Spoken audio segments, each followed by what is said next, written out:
بری صحبت۔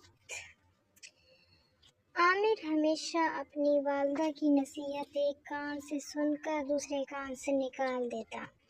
سب گھر والے اس کی اس عادت سے بہت تنگ تھے۔ وہ گھر کی ساری جمع پونجی اپنے نشے کی بری عادت میں صرف کر دیتا۔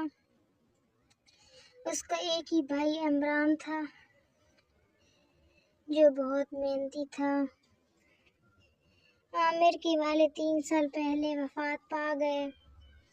اس کی وفات کے بعد عمران نے اپنی تعلیم ادھوری چھوڑ کر گھر کا خرچ سنبھال لیا۔ وہ صبح سویرے کام کی تلاش میں گھر سے نکل جاتا اور شام کو واپس لوٹ آتا، لیکن عامر بری صحبت میں پڑ گیا اور اسے نشے کی لت پڑ گئی۔ اس کے گھر والوں نے اسے بہت سمجھایا لیکن اس کے کان پر جوں تک نہ رینگتی۔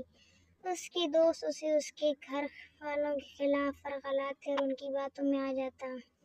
ایک روز عامر نشہ کر کے رات کو دیر سے گھر پہنچا اور چلا کر اپنی ماں سے کھانا مانگا تو اس پر اس کی والدہ نے کہا، عامر بیٹا گھر میں کچھ کھانے کو نہیں ہے۔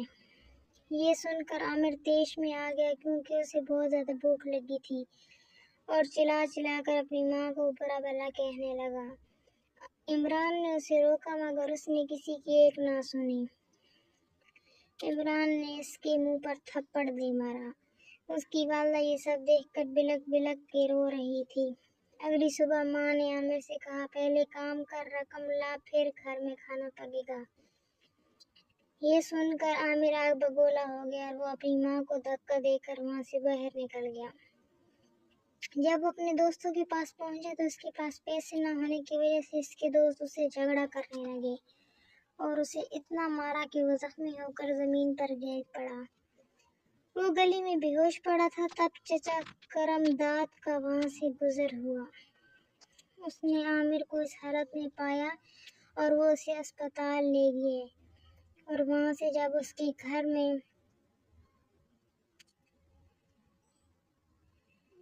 اس کی ماں کو بتایا تو وہ بہت پریشان ہوئی۔ جب عمران واپس آیا تو اس کے ہاتھ میں مٹھائی کا ڈبہ تھا اور وہ بہت خوش لگ رہا تھا کیونکہ اس کی ایک فیکٹری میں نوکری لگ گئی تھی۔